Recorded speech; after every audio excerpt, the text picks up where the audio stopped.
Well, hello, Soul Train Cruisers, and welcome back. I'm your virtual cruise host, Jason Benner, alongside the three faces and voices you know so well, whether you've been on the cruise or not. At this point, Mr. Tony Cornelius, Miss Angela Stribling, and Mr. Jerry Wells. Another exciting event that we do on the Soul Train Cruises is we like to do an event called the Sound of Philadelphia. And we've done it some different ways over the years. And Jerry, you're really the expert, so I'm going to give it to you here in a second. We've done it a few Sure. different ways. But this last year was really a great one. It was absolutely fantastic. We did a whole panel presentation, then we had a full show. It really was, it was unique and it was a lot of fun. Tell us a little bit about the TSOP, as we call it on the inside, the Sound of Philadelphia show and presentation. Well, actually, it started out, I guess, with the panel discussion, and we brought in, as you know, a lot of the musicians associated with the Sound of Philadelphia. Chuck Gamble, who was part of the Gamble family, who runs right now the whole catalog for Philadelphia International Records and all of that, and he was very much involved with the Philly International. And in Philly, the labels were kind of like interrelated. So a lot of the same musicians played on sessions for Philly International and for WMOT records and for, that was Alan Rubens' label. And Mhm. so all these people know each other. They've all played together extensively and they all know the artists that they've played behind. Some of them are not only instrumentalists, but they're also artists and producers. So it was a very interesting discussion because all of them kind of were able to corroborate each other's stories. So they were telling some funny Which stories is and some very important in the music interesting. world. Oh yeah. But Philadelphia has this kind of a family atmosphere, not only among the musicians, but also even the radio personalities and all of that. Everybody kind of hangs together, parties together, and everything. So they know a lot about each other's productions and their talent, their business, and what they've done and all of that. So it made for a very lively discussion with Chuck out front. Angela, did you get to attend last year? Did, and I always love it. I love the Yeah. stories, especially. I love that Chuck Gamble is a part of Yeah. it every single year. And, I mean, that's all I can really contribute to this. I'm just there as a big old fan. I love music, and you cannot deny the music that has come out of, especially Gamble and Huff and, just coming out of Philadelphia. I'm just here Yeah. for all of it. And Tony, obviously, your dad being a keystone of music across the nation, really across the world in so many ways. But I know you have some takes on this as well. You got to see it. I feel like you enjoy this every year. We get to talk about it a lot. Yeah, no, it's fantastic just to hear Chuck talk about the stories, how songs were being written. As Angela mentioned, one particular song, "Me and Mrs. Jones." I mean, he's the only one that I know that can tell that story, and it's so vivid. But at the same time, we got a long, long history with Kenny Gamble and Leon when it comes to the Soul Train theme, and Chuck was nice enough to share some of the notes, some of the original notes that were written during that time, during trying to Wow. figure out what that theme song was. And I'm in the process of framing it. That's It was cool. actual notes by Leon and Kenny when it came to the Soul Train theme. So Chuck is just a marvelous ambassador, and he really knows his business when it comes to that catalog. And it's, you know, and Jerry, I'll throw this to you. We really have a strong roster of Philadelphia artists on board, whether they're part of UGO or artists we have on board that are visiting each individual year. The panels have gotten bigger and bigger and bigger, and they've gotten more in depth. And our executive producer, Alan Rubens, is on the panel. Often and plus the show. Tell us a little bit about what it's like to have so many people contributing, so many people from Philly in one place, because we all know where you're from. Oh yes. Well, I'm always representing Philadelphia, but also Alan Rubens, who puts the whole thing together as I guess the executive producer and all that, alongside Tony, is from Philadelphia, Mhm. and he talks about his background in the Philadelphia record business as well. He had a label, and they had groups like Blue Magic and people like that. So he always, I guess, looks to Philadelphia to kind of fill out the roster when he's looking for artists to do the show. And he's looking for new people to expose. He likes to come back to Philly and bring on some of the Philly people. And we've got a lot of talent in Philadelphia. So much great music, not just soul music, music in general came out of Philly. It really is a hotbed. And I think some people think it's only New York at one end and LA at the other. It's impossible to move beyond, Philly specifically. Oh, yeah. Well, it's really is a great event, and it's something that has grown so much. It's like gospel, it's women's seminar, it's like all the things really. And Tony, I'll aim this at you. If I not just the Sound of Philadelphia, but the cruise in general, it's gotta be a great feeling to walk into an event that we've tried a few times and we've slowly built and see that it's gained momentum and has become such a popular thing. Not that the Sound of Philadelphia ever wasn't popular, but it has gained traction and esteem now that it didn't have before, like the women's seminar, like the game shows. And it's got to be cool to walk around your cruise and see the things that we're slowly building really catching on and becoming part of the bedrock of what the cruise is. Yeah, I mean, when you come on a Soul Train cruise, I mean, it's like it's magical, Not to mention, people don't think about this, but even the music, the elevator music that we're playing all around the ship, it's curated. All these hits from years back. It's just it's mesmerizing. So then to see a lot of the different programs and the programming that we do work. I mean, it's not many that we've come up with that did not work. I can't remember any that did not work, other than that men's seminar that you mentioned. Oh, that I mentioned. Yeah. We have a great time with it, and I'm excited about coming back and doing it again, and I just can't wait. Very well said, sir. Well, I know this is about, I think we have about 45 minutes here, 45 minutes. It's going to be a bit of the presentation and some of the show as well. So just another taste, just another flavor of what you can expect, what you can experience if you come with us on the Soul Train cruise. Let's check out the Sound of Philadelphia presentation and show. Here we are, another year. How many have seen our presentation before and preview? Okay, here. Okay, how many have not? Oh, great. That's even better. My name is Chuck Gamble. I'm the nephew of Kenny Gamble and Gamble Huff. Let's give a round of applause for Gamble Huff. As you've heard on the ship here, you've had some of the artists, Carl Melvin and the Blue Notes, and that great sound, we'll talk about that, created by Gamble and Huff. And of course, we have a special guest here tonight also, Miss Jean Carne. All from the PIR label. Well, again, my name is Chuck Gamble. I'm the senior executive of Gamble Huff Music, the former executive vice president of Philadelphia National Records, and I got all these titles, and also the senior executive for Mighty 3 Music, which is Gamble, Huff, and Bell.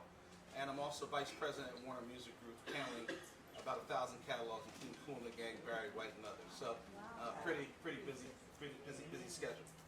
On these presentations and panels that we have here is really fun. It's about the music. Typically, I do 2 sessions. One session we'll have a panelist. Another session we would normally have not history music, but a music lesson class. We don't have this time, but I'm going to include that in our discussions today. Okay, publishing and some of those things there. Just a little history on PIR. Of course, Philadelphia National Records was created by Kenny Gamble and Leon Huff, and of course, the part of that Sound of Philadelphia is Tom Bell, who wrote for the Stylistics and for the Delphonics, and Denise Williams, and of course the Spinners. Let's give a round of applause for Tom Bell. Big hit. And so out of that label here, which was actually created in 1971, out of that label there was a record label, and again, for those of you who've been at some of my seminars we had here, of course, record label has the master recording with the artists on there. Under the record label, the producers come under the record label, the artists come under the record label. And then we also had a publishing company, only second to Motown, the second largest black-owned publishing company really in the world, called Mighty 3 Music. And that was Gamble, Huff, Bell, McFadden and Whitehead, Dexter Weinzell. How much get a round of applause for all those? Bunny Sigler, Linda Creed, so many publishing, so many writers that came underneath that label there. Now, a lot of times people ask, what's the difference in Motown and PIR and Stax? And so of course, everything emanates from Motown, of course. And let's give a round of applause for Barry Gordy and Motown, who started we always have to do that because Mr. Gordy, I don't know if you've seen the Motown documentary that's excellent now, history. And so Motown started, if you would, this appreciation for soul and R&B music in the pop culture and around the world. And so from there you have Motown in, of course, the late 50s through the 60s. And then by the time the mid-60s you had Stax Records. And Stax Records, you know, had Otis Redding, Rufus Thomas, had Isaac Hayes. So let's give a round of applause for Stax Records. Stax Records. And then by the 60s, there were three writers coming out of Philadelphia, Gamble, Huff, and Bell. And then one of their first hits was Do the 81, and also by the Intruders, Together and United, and then eventually Cowboys the Girls. And then that evolved into Ready for Jerry Butler. And then Motown was trying to grab Gamble and Huff to come there. They turned the deal down. They got back on the plane from Hitsville and says, "We just turned down Motown. What are we going to do now?" And so they came back and created Philadelphia Records. And then by 1969, Motown, I was in a meeting, in a big event where we had Motown, Stax, and Gamble Huff together. And we asked Mr. Gordy was there too, what happened when Gamble Huff walked out of the Motown, turning you down? So Smokey was there too. Smokey says, "You see those young guys that walk out? Let's call the sales department. They're going to beat us by the 70s. And so by 1969, Motown used one of Gamble Huff's songs, "I'm Gonna Make You Love Me" by the Temptation Supremes, went #1 around the world. And we were signed to CBS in 1971. And by 1974, Gamble Huff, and you'll see a whole history in this video, I'm going to show you in a minute. By 74, we were selling 1 million albums a month for about 3 years. So that's the sound of Philly. That's good for African. So the other question people ask is that, so the differences, so one of the things, you know, we have many people from many countries, cities and countries, and each of your cities have your different sound. But in Philly, for the Philly sound, it was a combination of the rhythmic section and the horn and string sections. And so for Gamble Huff, you know, for example, in Memphis, they had Booker T and the MGs. They had about, I think, about a 20-piece in their band, 20-piece. For Motown, they had the Funk Brothers, I think about 20 pieces in that, maybe 15. But Gamble Huff was 45 members in their band. And their band was called MFSB. Anybody know what that stood for? So she don't say no curse words, that's all. Some people ask was it curse words. No, mother, father, sister, brother. And so that was that. And that was a part of their rhythmic section, and also members of the Philadelphia Orchestra, which created that. So finally, what makes a difference too? Well, Gamble Huff, this Philly sound, created love songs, empowerment songs, and message songs. So that gave you a lot of history, isn't it? A lot of history. So we're so glad to have this panel today. We have a lot of VIP people here. You've seen them around the ship. You know their name. And just before we get started, you know, one of the things that by Mr. Cornelius, Tony Cornelius, he'd be laughing upon Mr. Cornelius, and Alan invited us to the ship here because, again, as you saw, we created the theme for Soul Train for Don Cornelius. That's a funny story. You'll hear Tony and I tell that story, how that came about, too. So let's get started. I'd like to introduce our panel here. I don't know if we have everybody here. Is Jerry here? Jerry? Okay. Okay. So we'll start with who's here. So let's start with first BK Kirkland from the radio side, SiriusXM. BK Kirkland, come on up. BK plays all the music, soul music, and on SiriusXM, and of course all of the sound of Philadelphia music. BK. And next we'll have on the, I'm trying to see who's all here. So is Pablo here? Pablo, let's bring Pablo up, please. Pablo for UGO. We'll hear from the musician side of things, and we'll get Pablo's perspective on this.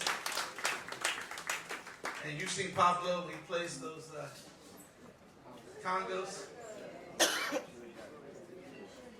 And very good. Take time. Pablo's Pablo here. Don't worry, we'll hold it, bro. Next, we'll bring up another musician who performed on the Patti LaBelle's albums, and you see him also up here performing as piano, Mr. Herb Smith, guitar.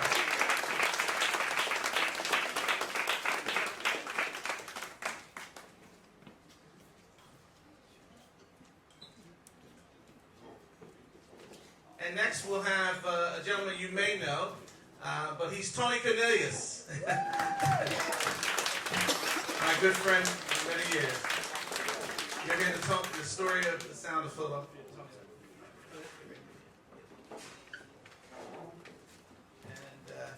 And last but not least, we're going to say the queen, Miss Jean Carne. Let's give her a round of applause for Miss Jean Carne.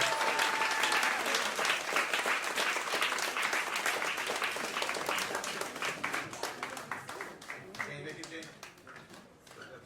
Looking pretty. You sit next to me, Jane.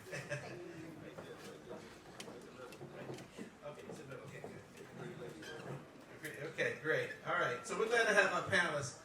And Gene, you know, I owe you in that video. I gotta edit you into the other version, not because we forgot, but we need to edit. We'll do something today. We'll do something today. Yes, ma'am. Yes, ma'am. Yes, ma'am. All right, very good. So we're gonna start with our panelists now and get started, and we'll talk a little bit. We'll talk a little bit about some of the history of the sound of Philadelphia, and we'll start with. Let's start with the musician side first, okay? And again, this is really just kind of open mic. Herb, with you, tell everyone your background with the sound of Philly. You played with Patty and the whole thing with that. Absolutely. Just one. All right, test two. Okay.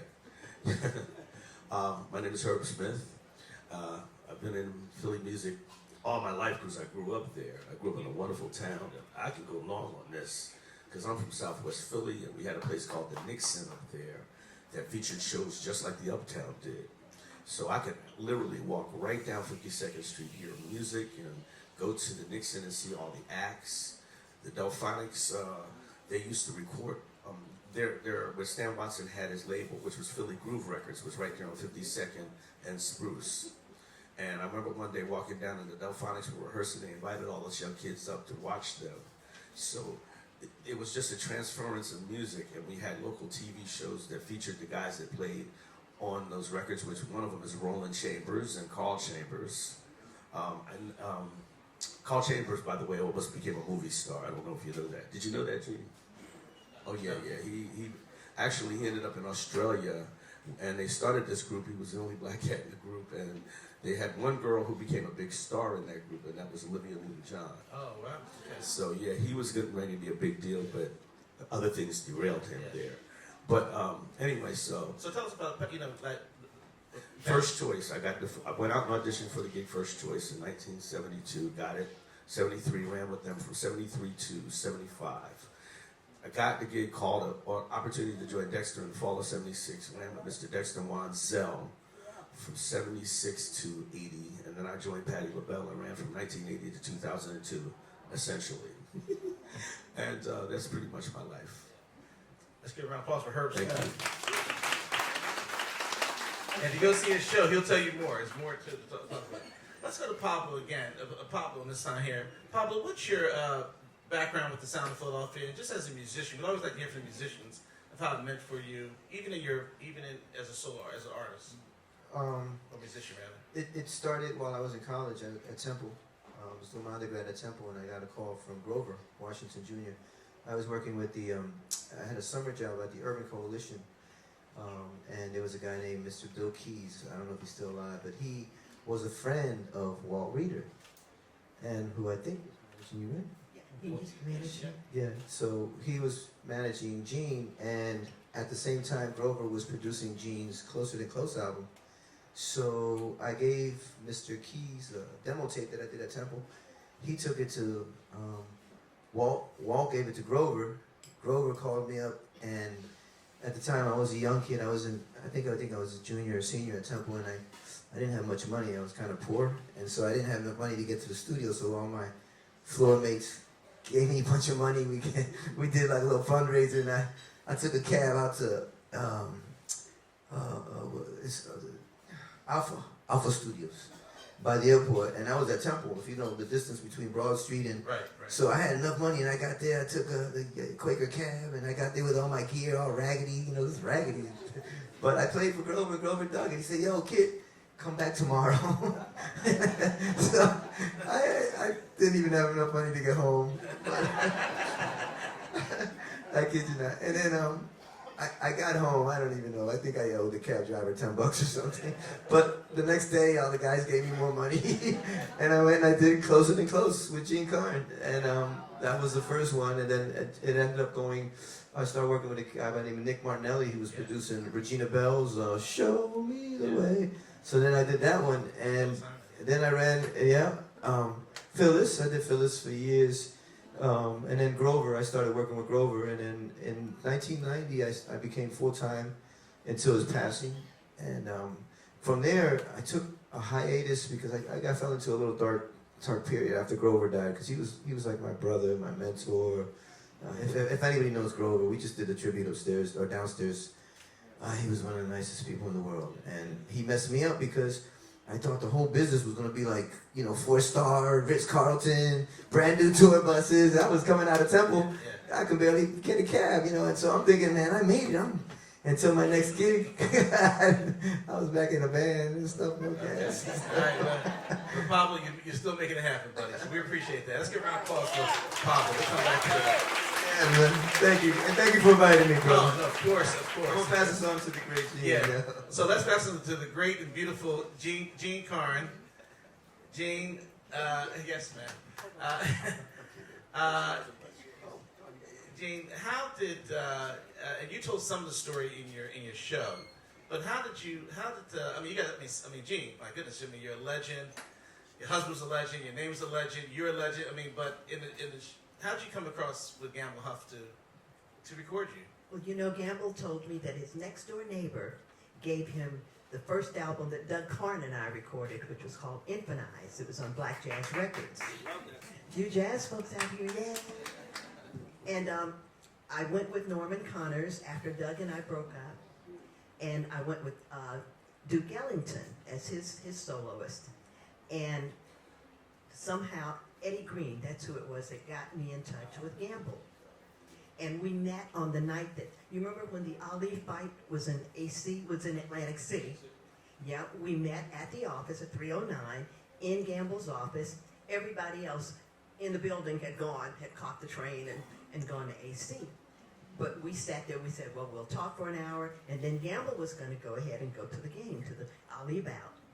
And we talked through the whole match, didn't know who won, we didn't know anything, but after that I joined the label. Great. Best move I ever made. Best move, right? Absolutely. Real blessing. Hey, Gene, look, before we as we hear musicians and we'll talk about radio, what did, in recording, Kenny had always a knack for treating each artist individually. When he had,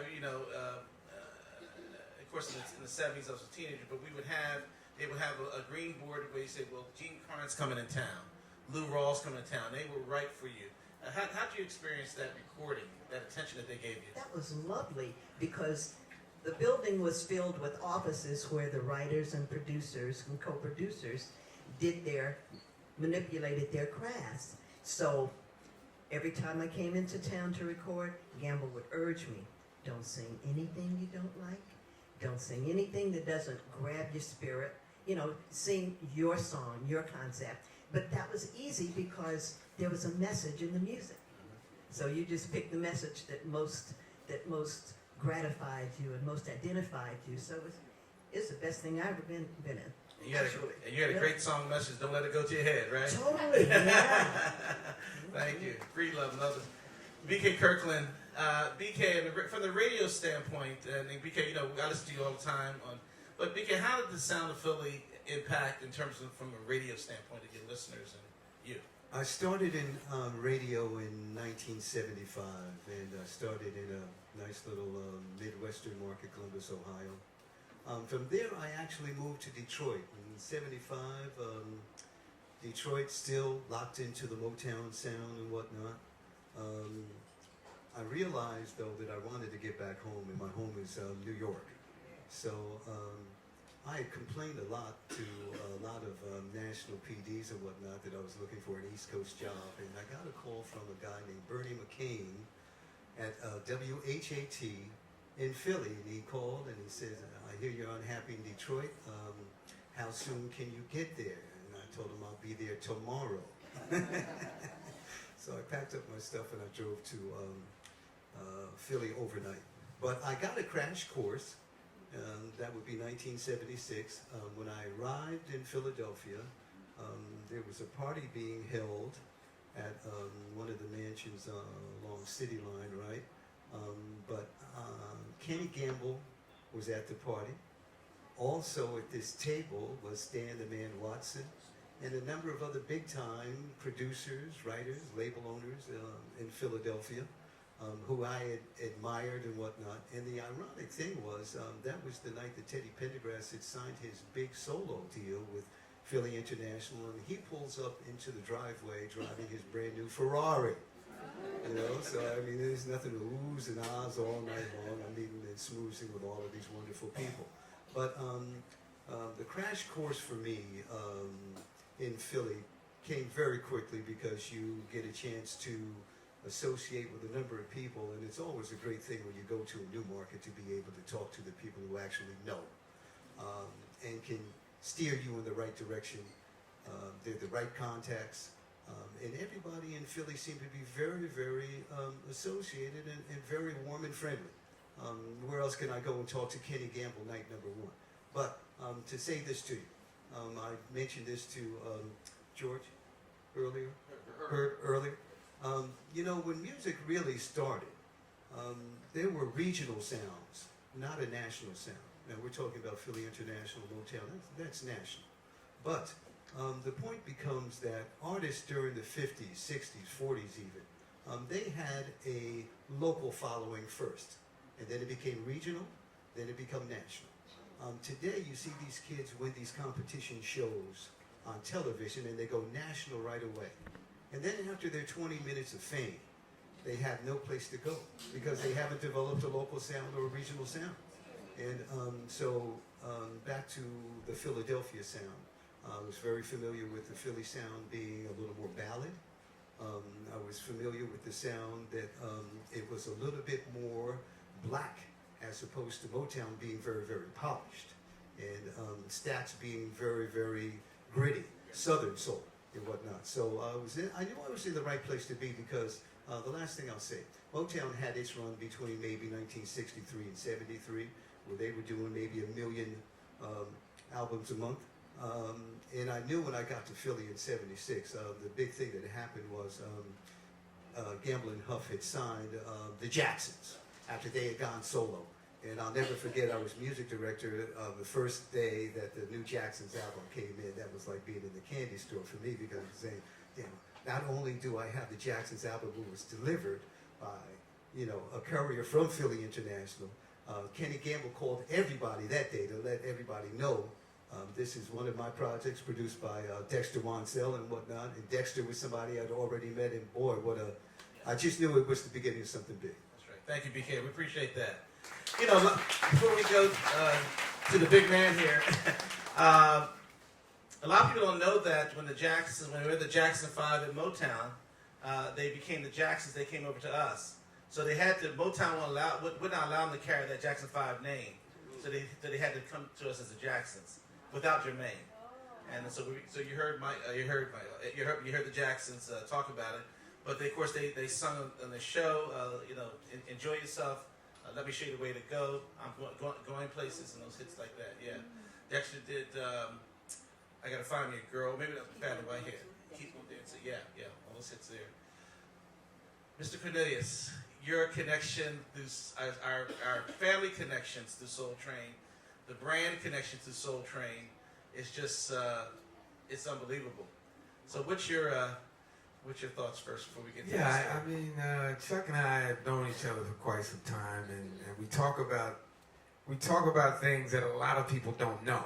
You know, and actually just recently, like maybe the last 5 months ago or so, Chuck showed me the notes that Gamble and Huff developed when they started to write the Soul Train theme, which I thought was just fascinating. You know, how, you know, what they do when they start writing songs, you know. So he was nice enough to deliver that information to me. But you know, when you hear the Soul Train theme, you always think of It says the sound of Philadelphia, and you look at that title and you go, wait a minute, that's Soul Train, you know. And then, but nobody tells a story as well as Chuck does on why it's called the sound of Philadelphia. And one thing that my father always said, he said this in writing as well as, you know, on tape, that was one of his biggest mistakes, to call it the sound of Philadelphia. When he called them up to come up with a theme song, he was so protective of the brand itself. He didn't want to call it Soul Train, so he said, you guys can call it what you want to call it. And they called it, okay. They said, okay, let's call it the sound of Philadelphia. And then when it went #1, he said, oh. So that was, he always talked about how that was a huge, huge mistake, but obviously you can see that big smile on Chuck's face. Make some money off of that. You know? And we license it to you. So, you know, that was a big one. That was a big one, you know? I'll tag to Tony in this. So, until about a year ago, well, Tony and I have known each other for about 12, 15 years, but we had never talked about together what the version of the Cornelius side version versus the Gamble Huff side of how that came about. All right, so I'll give you our side, okay? So the side is, and Gene, you'll love this, Gene. So real quickly, so Don Cornelius, because Tony, he had another song originally when it first came on, right? Another theme song, okay. So he called Kenny. At that time, we had just signed to CBS Records in '71. By that time, Ebony's have come out. Me and Mrs. Jones have come out. Yeah, around that time, okay. And then, so now they're recording. Don Cornelius, Mr. Cornelius calls Gamble Huff, said, I need a new theme song. He comes from, about 72, is he still in Chicago? Okay, comes from Chicago, comes into Philadelphia, and refused to leave, according to Kenny, refused to leave Philadelphia till they come up with a theme song. So Kenny said, Don, I can't do it in 1 week. He said, I'm not leaving till you get this theme song done. So Kenny says they stopped recording sessions on everybody else. They went in the room, and actually they were thinking about Love Train, and was thinking about and created some of the song from that kind of balance, or that subject matter. And so they went into Gamble Huff had a piano in their room, which we had in storage, and they would play this upright piano, come up with the song, and they would record the song. So they brought our band, the MFSB band, in all the rhythm section early in the week. They brought the 3 Degrees in. And rumor is that even when, let's say by that Saturday, it was a Saturday or Friday. Anyway, the point is that across the street from the studio was a place called Gene, the Fantasy Lounge, right? Fantasy Lounge was a club, Southern food. And so it's reported that the rhythmic section went there and everybody had some good Southern food, had some wine, and was all juiced up. Now it's time to come to the recording session, so everybody's feeling pretty good, right? So they come into the session, take 1, take 2. And they say, okay, so they come up with the Soul Train, one take. Now, Kenny's saying, stop. They can't hear stop because everybody's half high. And they let the tape just go. Meanwhile, Don Cornelius is in there in the studio booth, control booth. He says, that's the song. And that song became Soul Train. Enter the story, Ada. Soul Train. Gamble Huff had a theme for their songs, Understand Why You Dance. And so when you hear the various songs, it was about empowerment. It's about having knowledge while you're dancing. So when you hear those songs like Love Train, and of course McFadden and Whitehead, Ain't No Stopping Us Now. And I like to always correct something on Backstabbers. Backstabbers, while it was under our label, it was produced by Gamble Huff, but actually it was written by McFadden and Whitehead. And we produced it. Something else too on the Blue Note show. So Wake Up Everybody was produced by Gamble Huff, but written by McFadden and Whitehead. So we always had to give whatever credit to the writers and producers that they should get.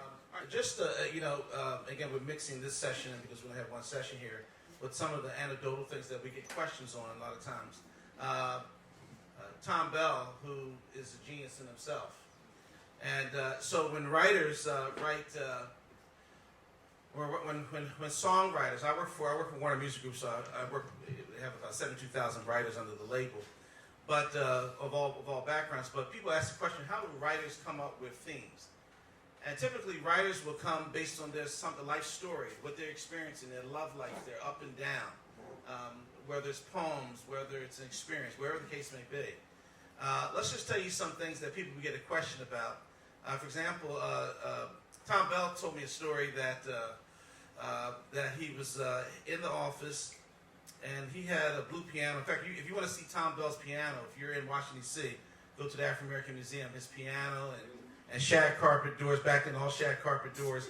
Let me say, if you ever came to our studios, we sold our building years ago, but if you came to our building, the building was totally shag carpet, right? In fact, the all psychedelic carpets of shag carpet. So we have an old man come there to shampoo our carpet. I said, you got to bring a young guy. He's got to shampoo the ceiling, for shag carpet. But so he tells me a story. He said he was going to lunch. Just how quickly a songwriter can write a hit song or song. Hopefully it becomes a hit. And a lady was walking down the street, and a guy tapped her on the shoulder. She says, I don't know you. She said, baby, I'm sorry. I thought it was somebody I knew. So he stopped. He didn't get his lunch. But he went back to the office, and don't sing it, G. He goes back to the office, and let's see what song you can guess that he wrote. He wrote, one day I saw somebody who looked just like you. I thought, as she turned the corner, I felt so ashamed. Because it wasn't you. What's the title of the song? You're Everything. You see how quickly the song can be written? Number one hit. Let's give another song. Kenny was coming out in the lobby, and somebody said, he said, where you been, man? He said, I went to go see my family. I went to my family reunion. You see? And he wrote family reunion. Or if Huff tells me a story, and this may be a little chauvinistic, but a lady was walking by, and one of the guys said, that used to be my girl. See? Yeah, see? So let's give you one that's a little more salacious and immoral. Let's start with that first. People ask this question here, so how did me and Mrs. Jones come about? Now, some of you have been on a cruise, I tell it. So Gamble Huff were they took a break, they went to lunch and went to this club, actually in the Schubert building, bottom floor, I believe, where they had lunch. And they saw this couple come in. And we had to jump here from Camden, you like this. So the lady, it was a judge that lived in Camden, a judge. He comes into the cafe every day, but he's in the cafe without his wife. He's with this young lady. And the jukebox, and they go to the jukebox and they play this song every single day. And they dance and hug and walk away. So this went on for about 3 months. And Kenny said, that's not his, Huff said, because Huff lives from Camden, New Jersey, that's not his wife. And so he said, we're going to go back and write a song about this couple. So they said they went to the white pages, went down there, and they picked the songs. Well, me and Mrs. Smith, no. Johnson, too long. Okay, Jones. Meet me at the same place, same cafe, same time. So that's how that song came about. Okay, and then you go on and on with many songs that were written that would that you have. Gene, do you have a song? Do you have any? Gene, do you write also? Do you write? I didn't ask you. Okay. Yeah. But Gene, any anecdotal songs that all the songs you've sung that can you get your mic, Gene?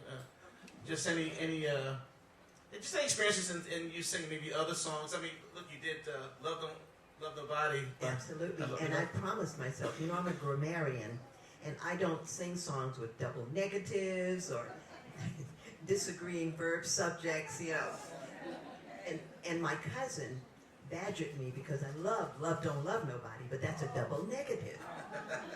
And she badgered me for a couple of years before I would record that one. And McFadden and Whitehead wrote this song, I Don't Know No One Else to Turn To.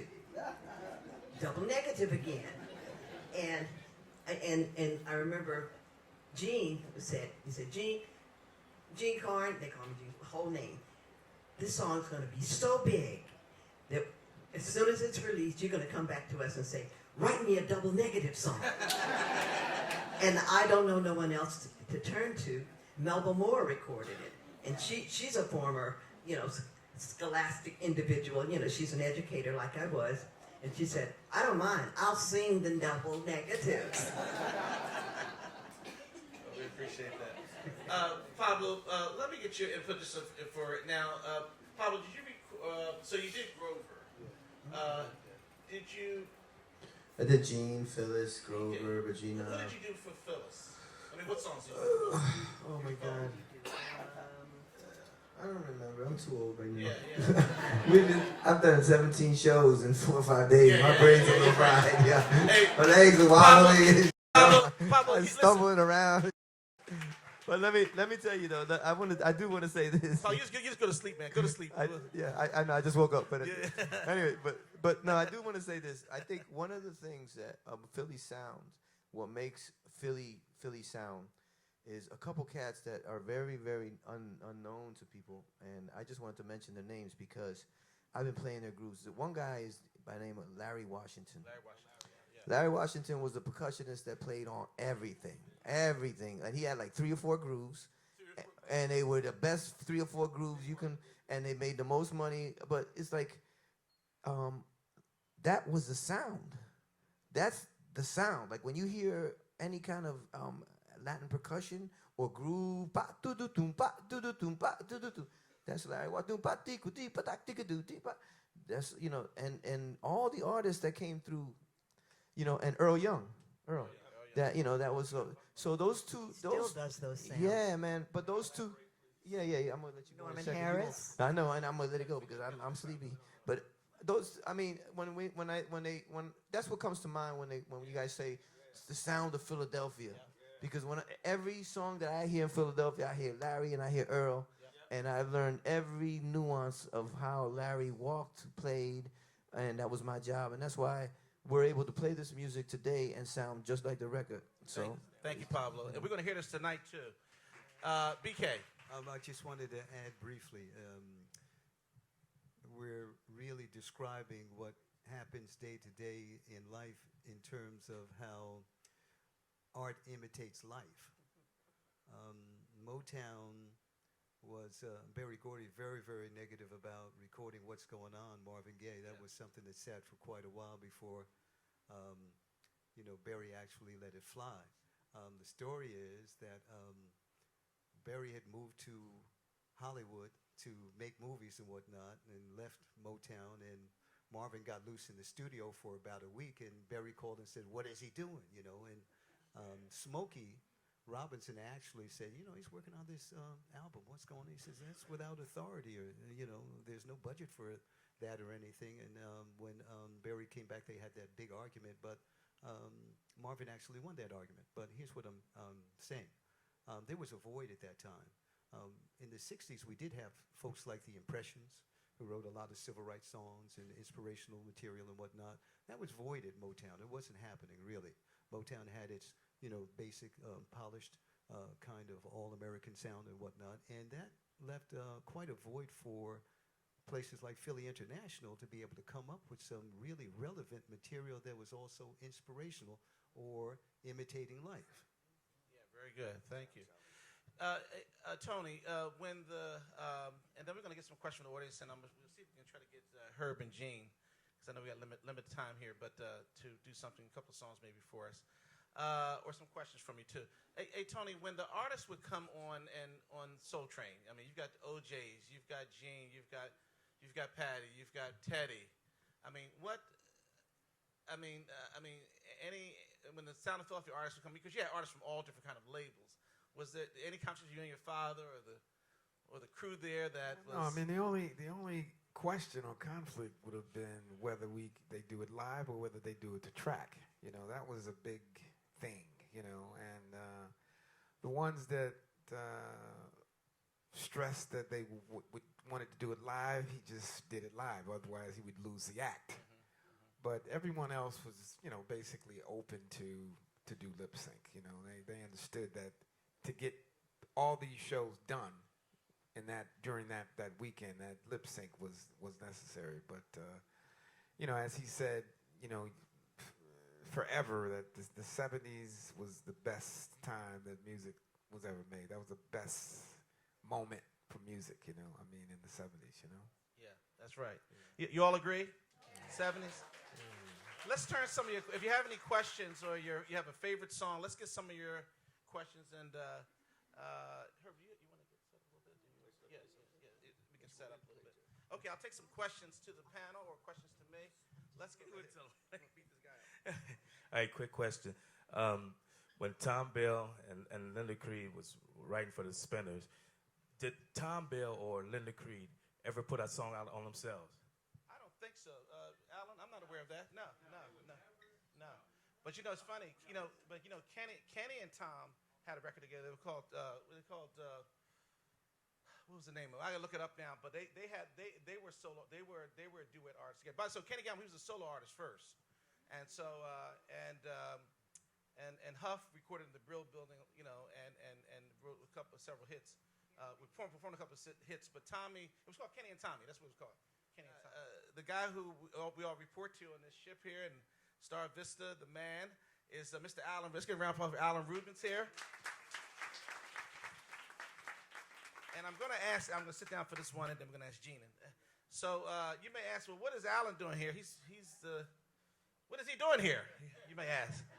Well, Alan tells interesting his background. You'll love to hear his background as it relates to music in Philadelphia and the groups that he produced. And Alan, tell us who you are, buddy.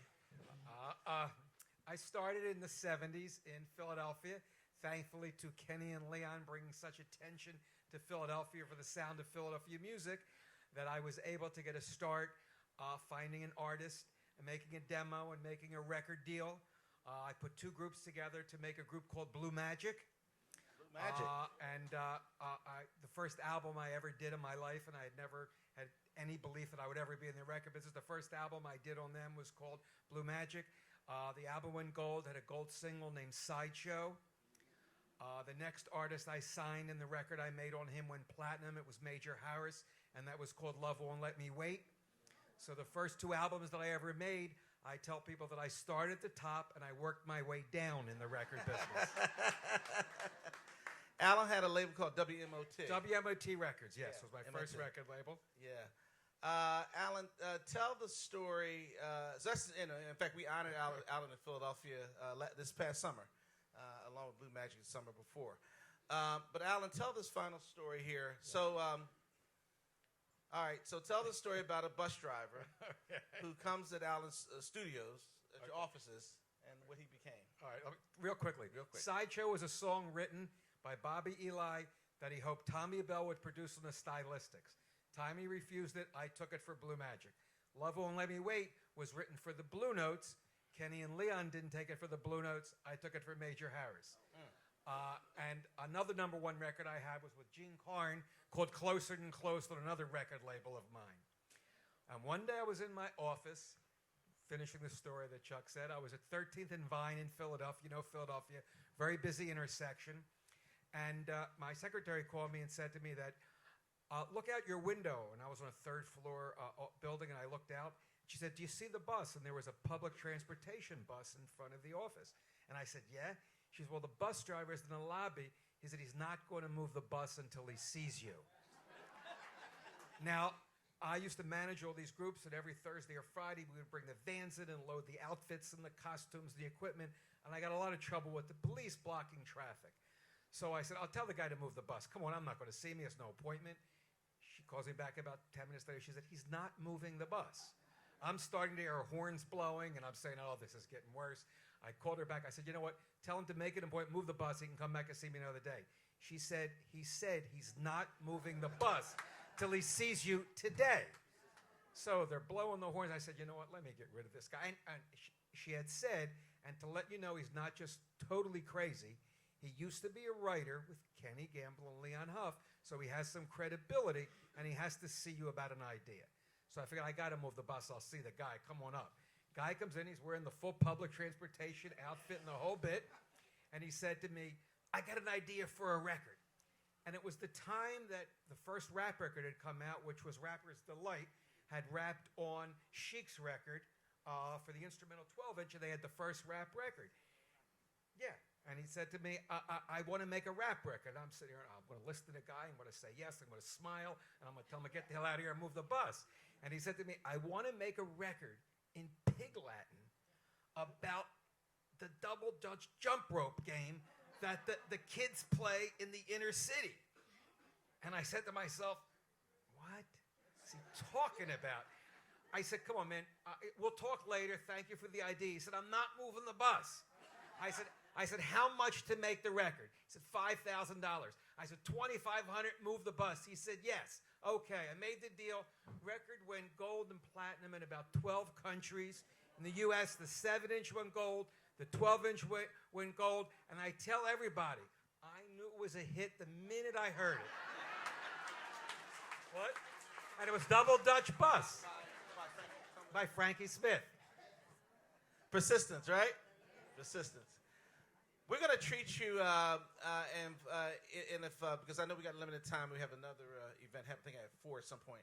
So I wanted Gene Carne was so kind enough to do a couple of songs for us. Gene, is that the? A few snippets, Gene. Okay.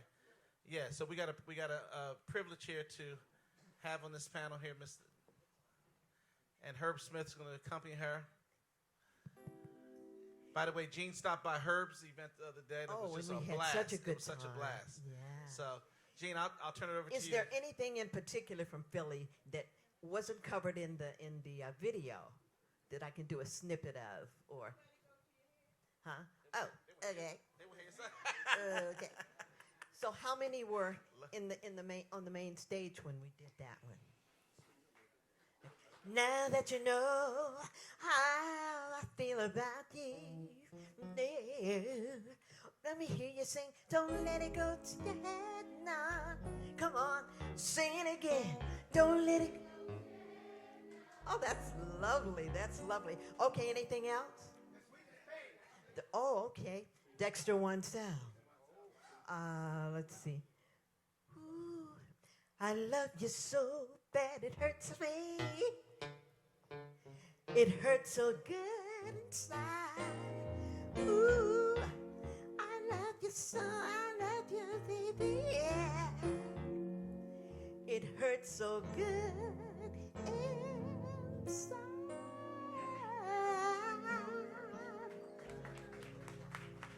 Anything else? Ooh, okay. The time is right. That one? That's your song, right? Hold me tight, and love's got me high. Please don't say yeah, don't say no. Please say yes and don't say no. Honey, not tonight. I need you here right next to me. In more ways than one. And I refuse to leave till I see the morning sun creep through your window pane. Why? 'Cause love won't let me wait. Major Harris, we miss him. Anything else? Okay, what did she do on Philly? Or would you like something like, oh, the first record, okay, Norman Connors discovered Phyllis. I had signed with Philly International, so I could only do vocal productions for Norman's albums. And we went to see Phyllis at a small jazz club in New York called McKell's. She was there with her band. She had moved from Florida. And we asked her to record with Norman at that night. And the first song we produced on Phyllis was, there's a spark of magic in your eyes, Candyland of haze each time you slide down. Never thought that fairy tales come true, but they come true when I'm near you. You're a genie in disguise. Ooh, you're my orchestra. Pearl of wonder and surprise. Say, but if I can be one, you're the one that I've been waiting for forever. And forever will my love for you keep growing strong. Oh, keep growing Train Cruise, how's everything? I said, how's everything? All right. I know you could do better than that. It's Mardi Gras night, right? Everybody's looking good with their masks and their beads and all of that and the feathers and what have you. And we are about to set it off in here Philadelphia style. As you know, every single day. There's Wayne. Hey, Wayne. Always repping Philadelphia. That's my hometown. That's the hometown of this magnificent orchestra right here. How they been doing all week? That's right. That's right.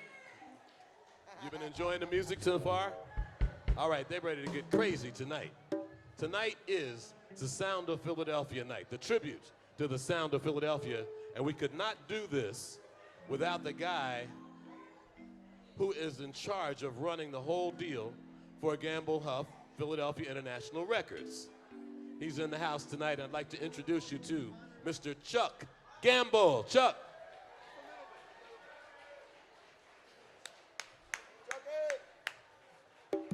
How's everybody doing? I got to say this is very special, and on behalf of Kenny Gamble, Leon Huff, and Tom Bell, and the whole Philadelphia National Records family and Gamble Huff Entertainment, we'd like to have you enjoy this nicely. And of course, we created the theme song for Soul Train, so very appropriate. So enjoy yourself tonight. All right, Chuck. Urban Guerilla Orchestra, are you ready? Soul Train Cruisers, are you ready? Let's do this. The tribute to the Sound of Philadelphia with UGO. Hey everybody, how y'all?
when we were lovers.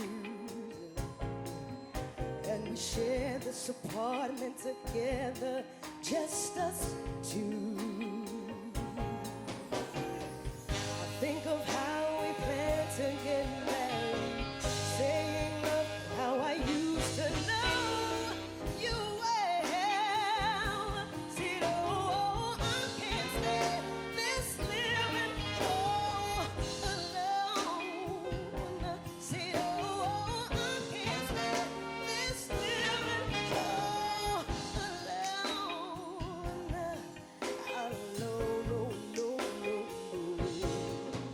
Now I look into my life and I find it's a mellow world.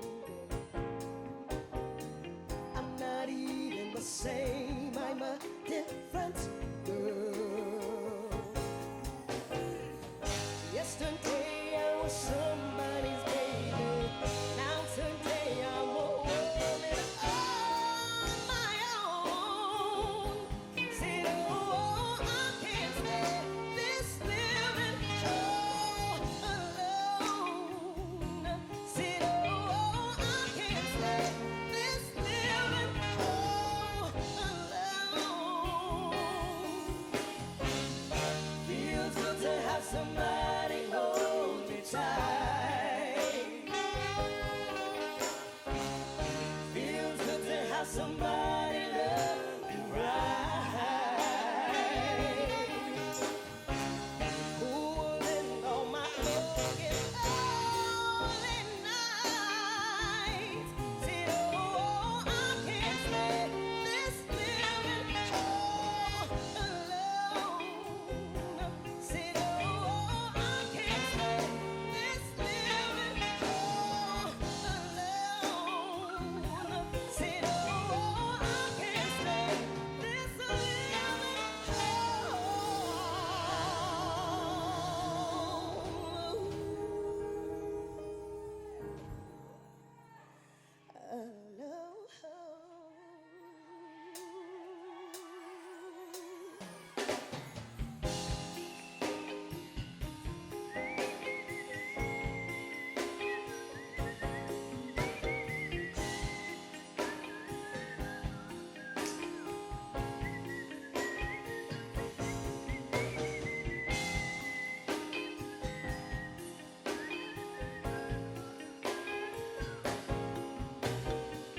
we used to care for one another. I don't want it, I can't stand it. I don't wanna live this life alone. Baby, don't know what I did wrong, but I want you to come back to me.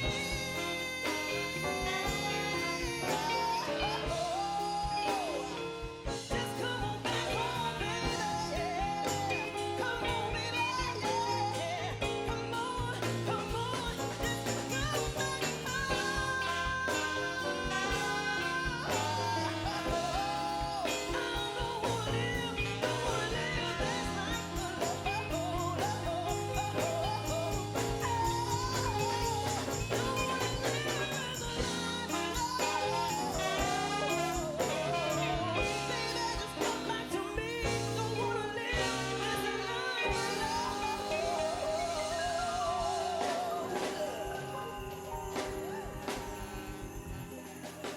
This is Miss Naima Harper, y'all.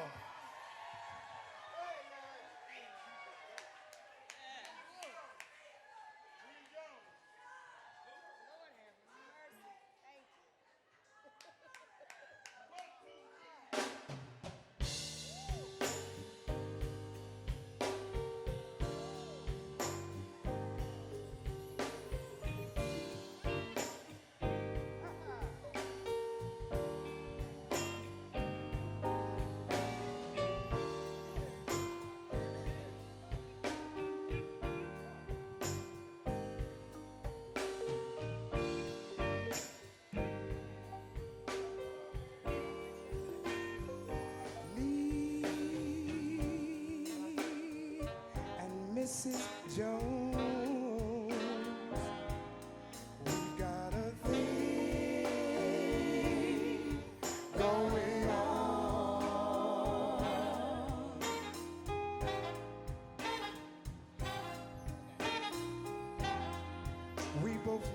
it's wrong, but it's much too strong to let it go now.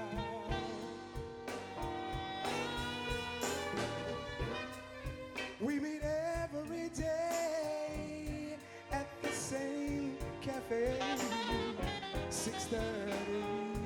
Oh, no, she'll be there,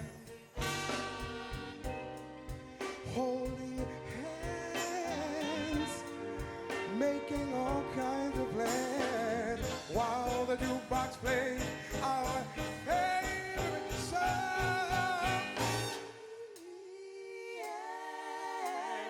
Mrs. Jones, Mrs. Jones, Mrs. Jones, we got a thing going on.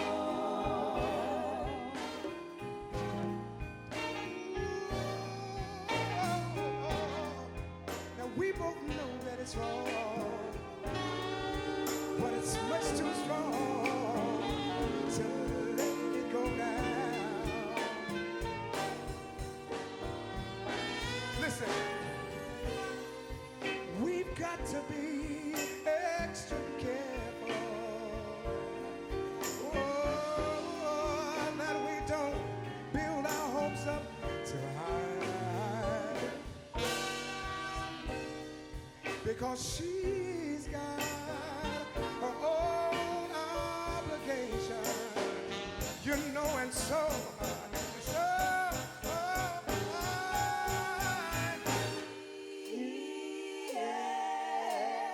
Mrs. Jones, Mrs. Jones, Mrs. Jones, we got a thing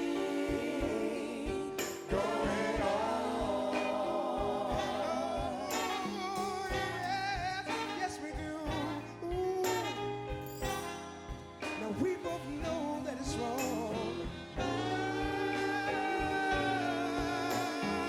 We just can't let it go down, no, no. Oh, no, no, baby, no, no. We've got to be extra careful, you know, that we just don't build our hopes up, build them up too high, baby, no, no, no. Now she'll go her way, and I'll go mine. You know, tomorrow we'll meet right here, the same place, the same time. Mrs.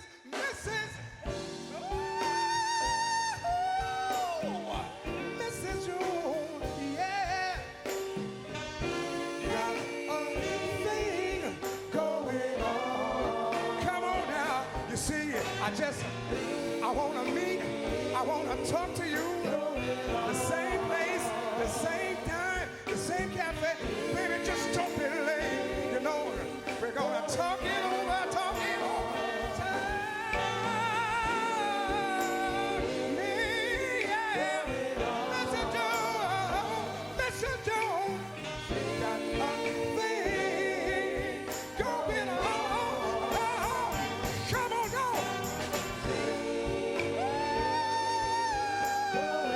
We got a thing going on, baby.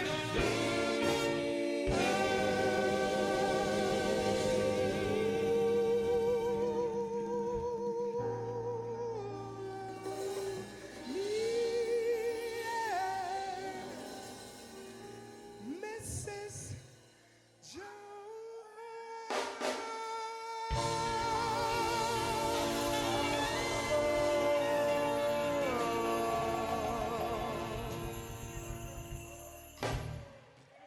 Thank you. That was Mr. Lawrence Newton, and we heard Naima Harper. We featured Teddy Pendergrass, Phyllis Hyman, Billy Paul.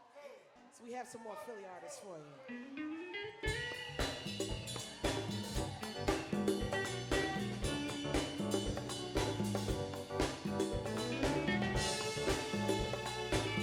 Now how about some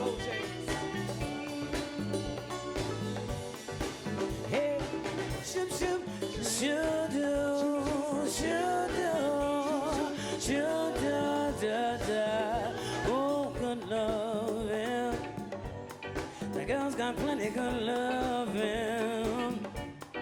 Ask me how I know, and I'll tell you so. She used to be my girl. Oh, I respect her. When she was mine, I used to neglect her.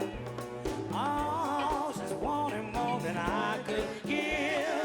For as long as I live, she'll be my girl. She used to be my girl. She used to be my girl. Listen, she had a charming personality. The girl was so right for me. She's my girl. And if I had a chance, I'll take her back. Lord knows, as a matter of fact, right today. Yeah. Not only good looking, the girl was so smart, she can't beat her cooking. Oh, ask me how I know, and I'll tell you so. She used to be my girl. She used to be my girl. She used to be my girl. Say it again. She used to be my girl. She used to be my girl. Mine, oh, mine, oh, mine. My girl. I wouldn't mind having a thing like that. 'Cause I just love her. I just love her.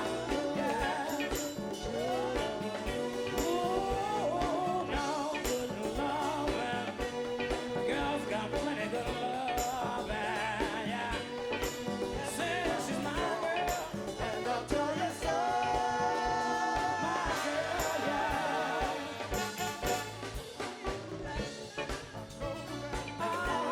By the way, like today. Yeah, yeah. She used to be my girl. Come on now. She used to be my girl. Yeah, say yeah. She used to be my girl. She used to be my girl. Mine, oh, mine, oh, mine. She used to be my girl. She used to be my girl.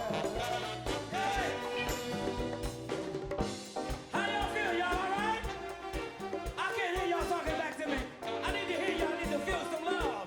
Let me say yeah. On this side. Say yeah. Listen. You're my darling, darling baby.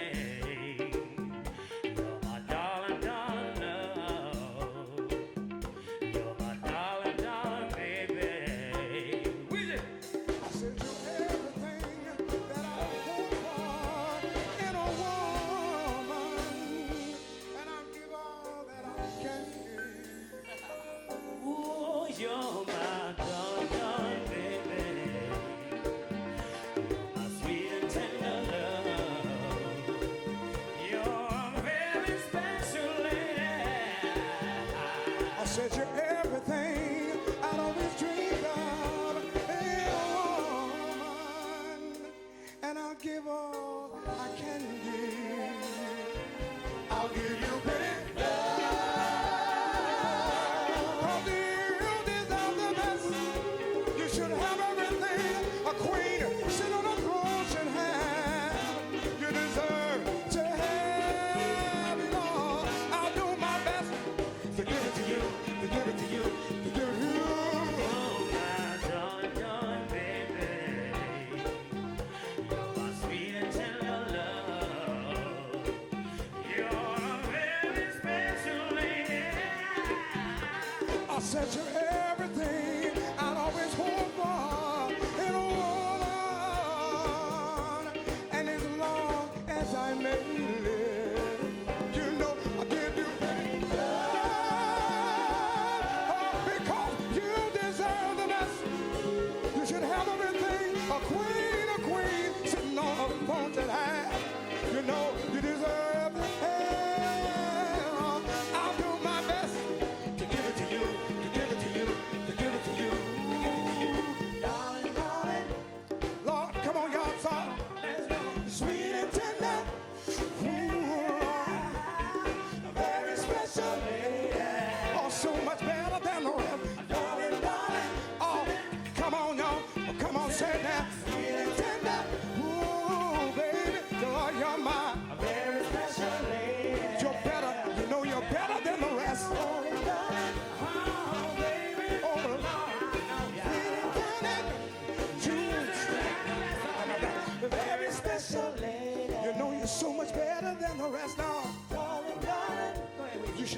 everything a queen sitting on a throne should have. I know that you really, you deserve it all. I'll give you all that I can give you all that I can give. Sweet and tender. Oh, Lord, see, you're better than the rest, you're better than the rest, you're better than the rest, you're better than the rest, you're better than the rest, you're better than the rest. Come on, God. You know I'm a leader. I know better, so much better than all the rest. Oh, baby. And I love you. I can't do without you, girl. Oh, yeah. You're my darling baby. And I love you. Yes, I do, yeah. Very special.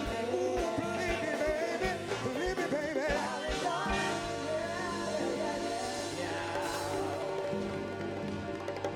Kenny Jackson. Lawrence Newton. Hey guys, if you want to visit the hippest trip at sea, visit soultraincruise.com.